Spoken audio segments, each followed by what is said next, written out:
এই গরমে স্কুল থেকে এসে ছেলেকে নিয়ে আমার আর কিছুই করতে মন চায় না। তো আসার সময় আমি এই কাঁচা বাজারগুলো নিয়ে আসলাম। এখানে একজন চাচা বসে, যার সবজিগুলো অনেক ভালো। এই যে দুন্দুল এনেছি একদম কচি, আর কিছু কাঁচামরিচ, ধনেপাতা, আর এই কলমি শাকটা আনলাম, আর এনেছিলাম করলা। তো কাঁচা বাজারগুলো গুছিয়ে আমি দেখলাম আমার রান্নাঘরের অবস্থা খুবই খারাপ। এখন আমার এই গরমে কিছুই করতে মন চাচ্ছে না। তো এক নজরে আপনাকে আমি আমার এই রান্নাঘরটা একটু দেখিয়ে দিই। সবসময় তো পরিপাটি রান্নাঘর দেখেন, এখন একটু অগোছালো রান্নাঘর দেখেন কি অবস্থা। রাতের থালা বাসনগুলো ঝুড়িতেই রয়েছে, আমি এখনও সেগুলো গোছাতে পারিনি। তো এই হচ্ছে আমার রুমের অবস্থা। রুমটা গুছানো ছিল, ছেলে খেলাধুলা করে আবার এলোমেলো করে দিল, বাচ্চারা যাই করে। তো তারপর আমি কিছু নতুন গাছ এনেছি, তো সেই গাছের কিছু পরিচর্যা করলাম। এই দুদিন আপনাদের সাথে ভিডিও শেয়ার করতে পারিনি, একদমই সময় পাইনি। এই যে আমার ছোট ছোট পর্তুলিকা ড্রাগন চারা, আর এই দেখেন বাইরে কি পরিমাণ রোদ, বাবা একদম তাকানোই যাচ্ছে না। কোনো মতে ঘরের কাজটা করতে পারলে আমি বাঁচি।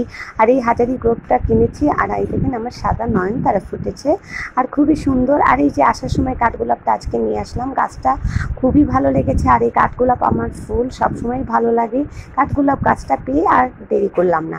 তারপর ঘরেটা মানে হালকা পাতলা গুছিয়েই আমি রান্নাঘরে চলে আসলাম।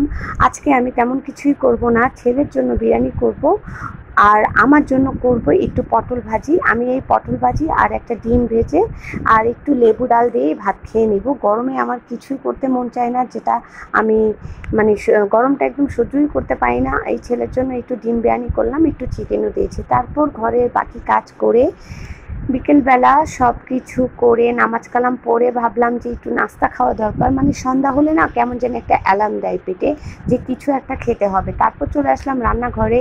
সেই ছোট্টবেলায় মা যেভাবে আমাদের এগ নুডলস তৈরি করে দিত, সেটাই আমি রান্না করতেছি। তো আজকে আমার এই প্যাকেটটা আসলে নুডলস না, এটার গায়ে লেখা আছে ডুডলস। সেই ডুডলসের মশলা দিয়ে আমি রান্না করে ফেললাম, একটা ডিম দিয়ে, টমেটো দিয়ে, টমেটো সস দিয়ে, আর ডুডলসের মশলা দিয়ে পেঁয়াজ কাঁচামরিচ চিরাচরিত নিয়মে নুডলসটা রান্না করেছি। আচ্ছা, নুডলসটা যেভাবেই রান্না করা হোক না কেন আমার সবসময় খেতে ভালো লাগে। আমার ছেলেটা আগে এই নুডলসটা একদম খেত না, ইদানিং দেখি এভাবে ডিম দিয়ে রান্না করে খেলে সে মোটামুটি আলহামদুলিল্লাহ খায়। যদিও তার খাওয়া নিয়ে সে আমাকে অনেক বিরক্ত করে, কিন্তু কিছুই করার নেই, বাচ্চাদের খাবার এক্সচেঞ্জ করে দিতে হয়। আমরা বড়রাই তো গরমে কিছু খেতে পারতেছি না, আর বাচ্চাদের কথা কী বা বলবো।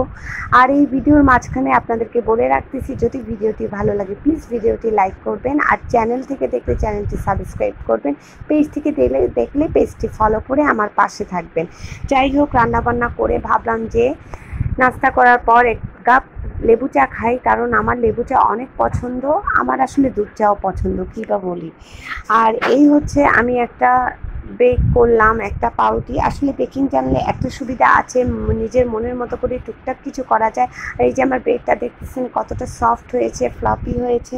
আর এই ব্রেডটা আমার বাসার সবারই খুব পছন্দ, বিশেষ করে আমার। তো সবাই ভালো থাকবেন। আজকের ব্লগটা এই পর্যন্ত। আল্লাহ হাফিজ।